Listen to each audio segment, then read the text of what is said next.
Ngaha turaje Nyagasani twitabira ingoma y'urukundo ku izina ry'Imana Data na Mwana na Roho Mutagatifu.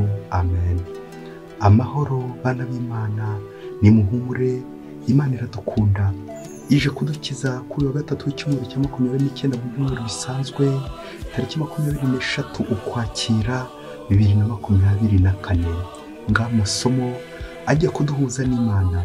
Isomo rya mbere ry'umurwa Pawulo Mutagatifu yandikiye Abanyefezi, umutwe wa 3 umurongo wa 2 kugeza kwa 12.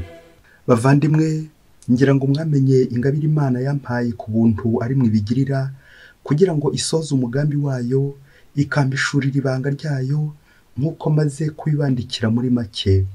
Nimubisoma muziyumvira ubwanyu ukuntu nacengewe n'ibanga rya Kristo. Iryo banga Imana ntiyigeze iribwira abantu bo hambere, nk'uko ubu imaze kurihishurira intumwa zayo ntagatifu n'abahanuzi bayo ku bwa Roho Mutagatifu. None dore n'abanyamahanga nabo bemerewe gusangira umurage umwe natwe, bakaba ingingo z'umubiri umwe hamwe natwe, kandi bakabona uruhare ku isezerano rimwe hamwe natwe muri Kristo Yezu, babikesha inkuru nziza. Kandi iyo nkuru nziza niyo nshinzwe kwamamaza kubw'ingabire Imana yampaye ku buntu no kubasha bwayo. Njyewe ntamenyekana mu batagatifujwe bose, nahawe iyo ngabire yo kogeza mu banyamahanga ibyiza bitagereranywa bituruka kuri Kristo, no gusobanurira bose ukuntu Imana isohoza wa mugambi wari uhishe kuva kera na kare muri yo, rurema wahanze ibintu byose. Bityo guhera ubu ngubu ibikomangoma n'ibihangange byo mu ijuru bimenyera kuri Kiliziya ubuhanga bw'Imana buteye kwinshi, nk'uko abigambiriye kuva kera na kare muri Yezu Kristo umwami wacu. Nuko kubw'ukwemera tumufitiye, duhabwa gutunguka imbere y'Imana tuyiringiye. Iryo ni ijambo ry'Imana. Indirimbo idufasha kuzirikana ku isomo rya mbere turayisanga mu gitabo cy'umuhanuzi Izayi, umutwe wa 12 umurongo wa 2 kugeza kwa 6. Muzavoma amazi ku masoko y'agakiza mwishimye. Dore Imana umukiza wanjye, ndamwiringira kandi singira ubwoba, kuko imbaraga zanjye n'indirimbo yanjye ari Uhoraho wambereye agakiza. Nimushimire Uhoraho, murate izina rye, nimwamamaze ibikorwa bye mu mahanga. Nimusubiremo muti, izina rye ni ikirangirire. Nimuririmbe Uhoraho, kuko yakoze ibintu by'agatangaza.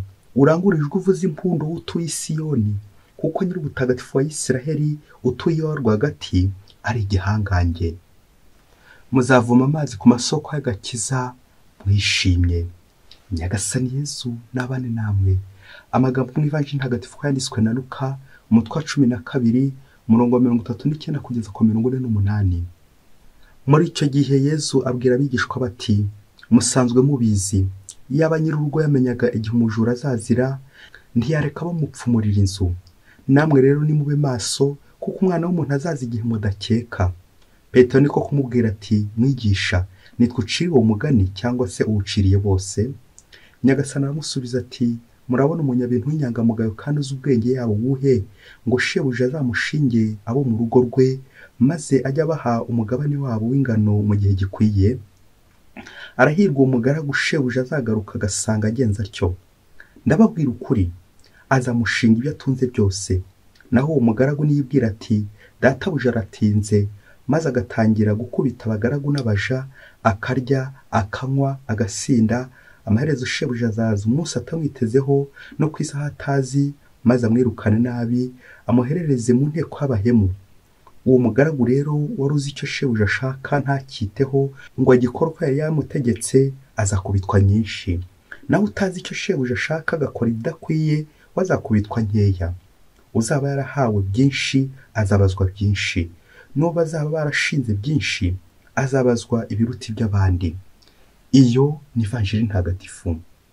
Uzaba yarahawe byinshi azabazwa byinshi, n'uwo bazaba barashinze byinshi azabazwa ibiruta iby'abandi.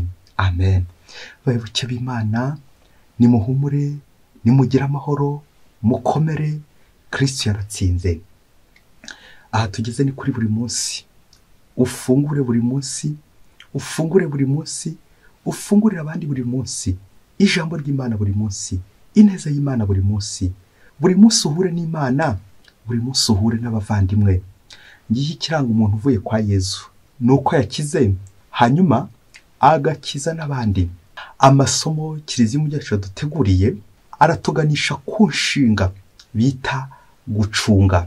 Mu Kilatini inshinga yitwa gestare, bikavuga mu Gifaransa gérer, gucunga, kubika, kuzigama. Niho haturuka ijambo rikunze gukoreshwa ku mugore utwite, la gestation, ni ukuvuga igihe afite wa mwana mu nda, igihe amubitse.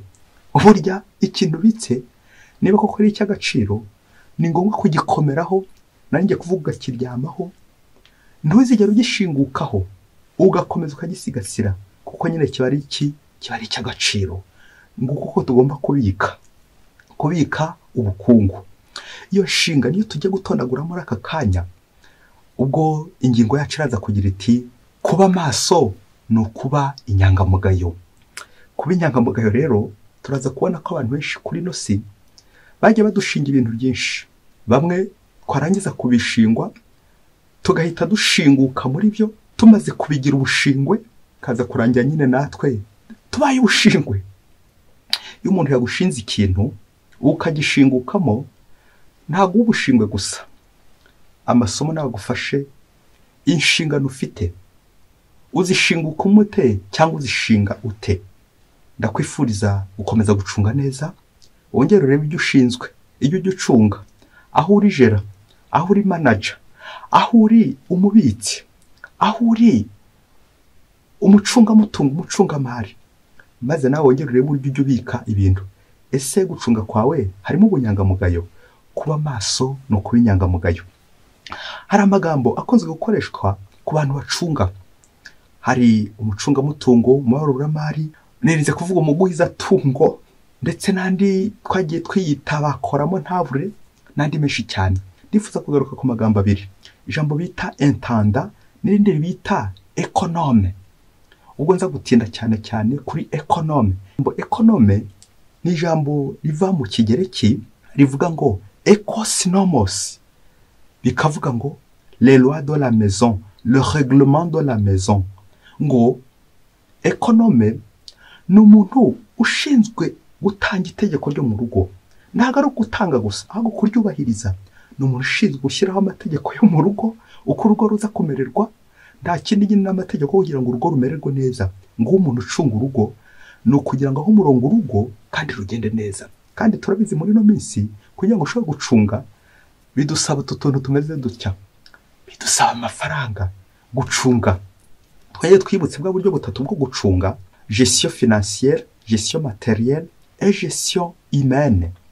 Uburyo bwo gucunga amafaranga, gucunga ibintu ndetse no gucunga abantu.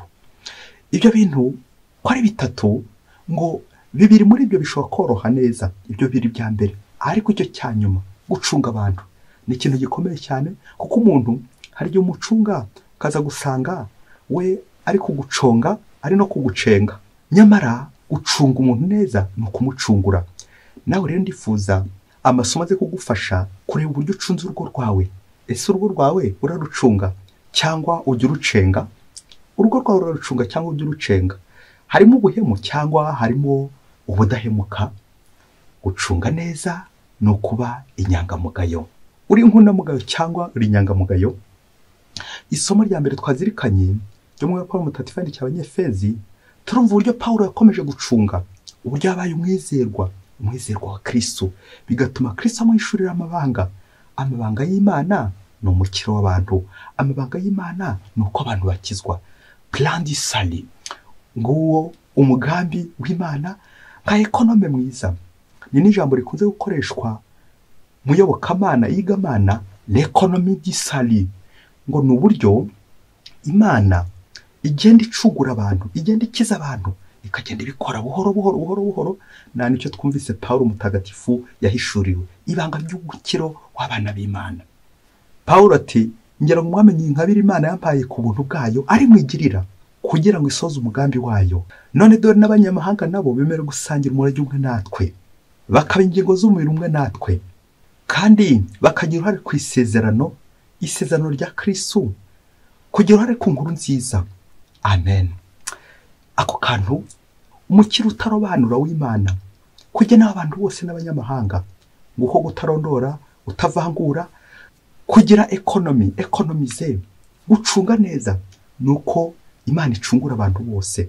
Nguwo umugambi mwiza wo gucunga, kumenya gucunga abantu. Ni nabyo indirimbo y'uyu munsi yikiriza iri somo itwibutsa ko ibyishimo tuzagira ni ugucungira kwa Kristo. Muzavoma amazi ku masoko y'agakiza mwishimye. Amen. Isoko ninde? Ni Yezu Kristo. Igihe cyose uzavoma ku isoko, ntugane ku isoko, aho ngaho uzavoma ibiroho, bizarangira uri gucenga aho gucungura abandi. Isomo ry'ivanjiri ry'uno munsi riratwerekeza ku gucunga neza. Ubwo Yezu Kristo ari kudushishikariza kuba maso, haba mu gicuku, haba ku manywa, haba nijoro, tugakomeza kuba maso igihe n'imburagihe. Kuba maso ni ukuba maso ku bintu twashinzwe, ibyo dushinzwe, inshingano ufite. Ese uzikora neza? Uzuza ute inshingano zawe? Wasanga nawe uri mu bakorera ijisho, wasanga uri mu bareba ku jisho, bakorera umushahara mwinshi ariko haza gusanga umugabane muremure ari ibyibano. Kubera iki? Gucunga nabi. Buri wese arashyira mu kwaha, undi agashyira mu kundi, ukaza gusanga ibyo badushinze nta na kimwe kikirimo. Yezu adushyize imbere umugani w'umunyabintu w'umuhemu, wa wundi ugenda acenga, wa wundi ugenda acungacunga, akagenda acenga shebuja. Iyo bavuze shebuja ni Imana. Imana yaduhaye ibyo tugomba kwicungira. Tuyicungira iki? Ubuzima dufite ndetse n'ubuzima bw'abandi. Wasanga ubuzima bwawe warabushyize mu makuba, nubwo abandi butaretse. Kubera iki? Ucunga nabi. Urugo ushinzwe, ibigega ushinzwe, abo ushinzwe. Ese koko urabashinzwe nk'uri kubashinga ku Mana, cyangwa urabashinzwe nk'uri kubashingura none umuyaga ukaba waratwaye ukaba twari kuzimu kwa Sekibi? Ushinzwe iki? Iyo Nyagasani atubwira kuba maso, ni ukuba maso igihe cyose, tugakora neza n'igihe hari abatatubona. Akenshi dukunze kugwa mu mutego hano ku isi, tugakora neza gusa igihe abantu batubonye. Nuko ibikorwa byacu tukanabyambaza tuti muze murebe uko ndi gukora neza. Ariko se n'imbere niko bimeze? Wasanga hari aho ujya ukora nabi n'igihe hari utakuruzi. Ngo databuja, Imana imurika imbere y'imitima yacu, Imana imurika iwacu imbere, Nyagasani igihe cyose niwe utureba imbere, akabona ko dukwiye kuba abagaragu beza cyangwa turi abagaragu b'abahemu. Twumvise iki gihano abacunga nabi bazahabwa, twumvise n'igihembo azahembwa ucunze neza. Wongere urebe niba ibyo uri gucunga ukorera ijisho, cyangwa koko niba uri inyangamugayo, être fidèle. Ese iyo umuntu mubana adahari, ukomeza kumusigarira ku rugo, cyangwa uravuga utaragiye anyuze ahangaha iburyo, nanjye reka nyure ibumoso? Urugo ukabura rusandaje, rukaba rugiye hehe? Ku musozi, ku karubanda. Kuko nyine yagusize, wowe urangije usandaza ibyo yasize. Iyo umwe tutabana agiye, usigara ute ku rugo? Akenshi abantu benshi, wowe nanjye, wasanga dukorera ijisho, amasomo aje kugukebura, wikorera ijisho, wisandaza urugo, wishyira urugo ku karubanda. Ufite urugo, wirusandaza, wirushingura. Ejo n'ejo bundi rutazaba ubushingwe, ubundi ukaba wirukanywe hehe? Mu nshingano zawe. Mubyeyi, niba ufite agatambaro hafi, fata agatambaro kawe, kuko iyi nkuru hari igihe yaza kugutera emotion, ikagutera agahinda ndetse n'akababaro, bigatuma ushobora kurira. Umunsi umwe hirya kure cyane muri Afurika, ngo umugabo yari umwizerwa mu ruganda rumwe, mu bubiko, ngo arashinzwe sitoke hari ibiryo. Shebuja yari yaramushinze agacururizamo ibiryo, sitoke, ibiribwa by'ubwoko bwose, umuceri, ibishyimbo, kawunga, ibirayi, amashaza, amavuta. Sitoke yari nini cyane ku buryo yungukaga bikomeye. Nuko amaze gushinga iyo sitoke koko arakora, akajya abona n'inyungu zikomeye cyane. Nuko igihe kigeze, byari yuko nyine yakibatara n'abushyitsi, wa mugaragu aza gutekereza, reba hirya reba hino, akajya abona shebuja nubwo amuhemba neza, ariko abonye byinshi ntibyamugwa nabi. Nuko aza gufata icyemezo cy'uko agiye kujya abinyuriza iwe buhoro buhoro, nawe arusha kubaho neza uko bikwiye. Bityo ubuzima yari arimo bwisumbureho. nuko ngo agufatira umuhungu we aramubwira ati mwana wanjye fata uyu mufuka uyane mu rugo. Abamuha umufuka w'umuceri, umwana yagaruka akamuha umufuka w'ibishyimbo, yagaruka akamuha umufuka w'akawunga, yagaruka akamuha ijerekani y'amavuta. Gucyo wa mwana akagenda aza atwara mu rugo. Ati twara ibi bintu mu rugo. Uzi ko igihe kigeze ya stock nanjye kuvuga imaze kwambara ubusa nta kintu gikirimo, byose nyine yarabihaye umuhungu we ngo shyira mu rugo, jyana mu rugo. Wa mugaragara avuga ati ubu databuja yanze kunyirukana, ngiye ubwanjye kwisabira gutaha. Yarizeye n'icyo amaze gushyira mu rugo, yandikiye baro gusezera ashyiramo impamvu yuko bamwibye stock yose baraye bayibye, abajura bayibye, none ahisemo kwisezerera ejo bundi batazamubeshyira ko ari wowe yibye. Nuko arandika asezera ku kazi. Shebuja yari umuntu mwiza, aramwihora yakira rwa rwandiko n'akababaro kenshi.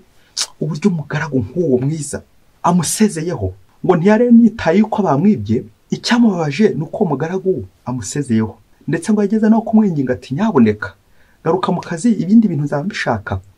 Wa mugaragu ati oya rwose ubwo amaze kunyiba sinakongera gucunga ibintu byawe, urakoze ngiye ibarwa narinzanye ko nsezeye ku kazi.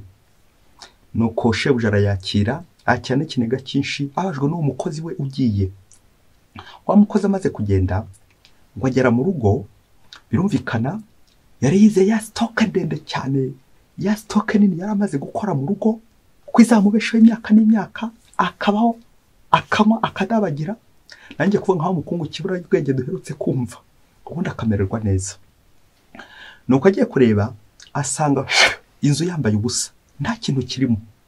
Neza wa mugabo arabisha, yongera arabisha.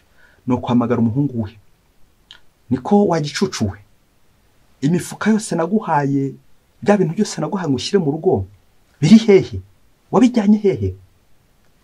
Nuko wa mwana ngo aramubwira ati papa wambwiye ko mbijyana mu rugo, kandi kwikubitiro wari waradusobanurira twicaza mu rugo, yatubwira uti hariya kwa databuja, hariya nkorera, hariya niho mu rugo, niho batubeshijeho, niho badutunze, ibyo turya byose niho babiduha. Ngewe rero wagiye umpaye mifuka yose ngo njyane mu rugo nyine narinzi ko ari kwa databuja wacu nyine, wawundi utubesha, wawundi utugaburira, wawundi waguhaye akazi. Aho niho nayitwaye kuko numvaga ari nyine, numvaga ari mu rugo nyine n'ubundi nyijyanye.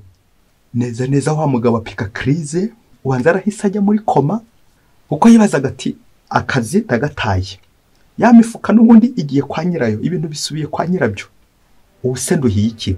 Na n'ubu ubanza atarava muri koma, yarababaye, rongera arababara, ararakara, arababara bikomeye cyane. Na n'ubu ubanza akiryamye aho yaguye. Bayoboke b'Imana, Yezu Kristo akuzwe. Ari uyu muhungu ari se ninde uri mukuri, ninde nyangamugayo? Aha kongera twongere turebe ukuntu tujya ducunga ibintu, ducungira abandi. Umwanga niwe yavuze ati iyaba ibyo twacungaga twabicungiraga mu rugo, twari kuba dukize tumerewe neza. Ariko akenshi abantu benshi dukunze gucungira mu bihuru, dukunze gucungira ku karubanda, buri wese agakora yishyira, buri wese akishyira akizana. Ngiye impamvu ituma tudakira si uko ibintu bidahari, ahubwo nuko buri wese akora yishyira, ukaza gusanga nyine birangiye bityo.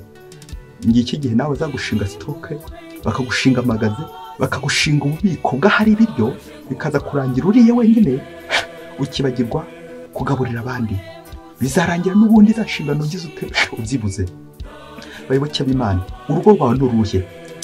Buriya wongera uze gusubiza iki kibazo, uri mukuri ninde? Ari uyu mwana, ari se? Ninde wacunze neza? Ninde washyize mu rugo? Le règlement de la maison, itegeko ryo mu rugo rivuga ngo kubika neza, kwitwara neza mu rugo, kuza neza inshingano z'urugo.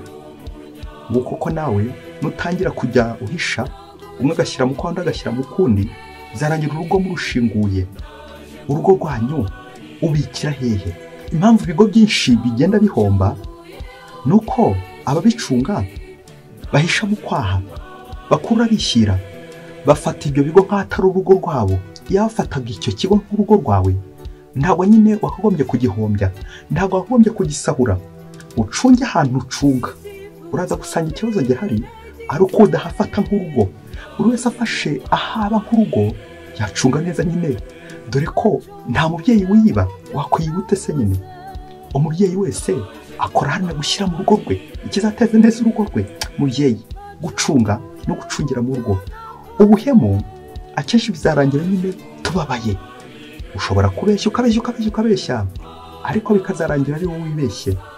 Ushobora gucunga nabi ukiba bikazarangira ari wowe kwiyiba, nyine uri guhunikira kwande kwa databuja aho ibintu byavuye. Nguko nawe niba uri mu bantu biba ujye umenya ati Imana iri kugucunga. Imana ifite gucunga abantu, kuko nyine ibyibano byose birangira n'ubundi ari wowe uhombye. Byakumarira iki niba uri gukorera mu gihombo? Byakumarira iki niba ibyo ukoresha ari ibyibano? Byakumarira iki niba ubuzima bwawe bwose ukora wiba? Bizarangira n'ubundi wiyibye, wihekuye, wiyishe, wiyahuye. Kubera iki? Wakoreye ibintu aho gukorera ubuntu bw'Imana. Ongera urebe ahantu ucunze, ikigega ufite, umurimo ufite, impano ufite, ibintu ukoresha, abakozi ukoresha, inganda ukoresha, ibigo ukoresha, kiliziya ushinzwe. Aho uracyabikira ku Mana cyangwa wagiye ushaka kunusura, ugashaka kwiheza, ugashaka guheza Imana mu byawe, ugashaka kwigumura ku Mana, ugashaka kwiyomora ku Mana, bikazarangira urangiriye mu kababaro. Kubera iki? Wacunze nabi. Gucunga no gucungira ku Mana buri munsi. Mwese Imana ibahe umugisha. Imana Data na Mwana na Roho Mutagatifu. Amen. Bari Mukola Sinasi wa Diyosezi ya Cyangugu.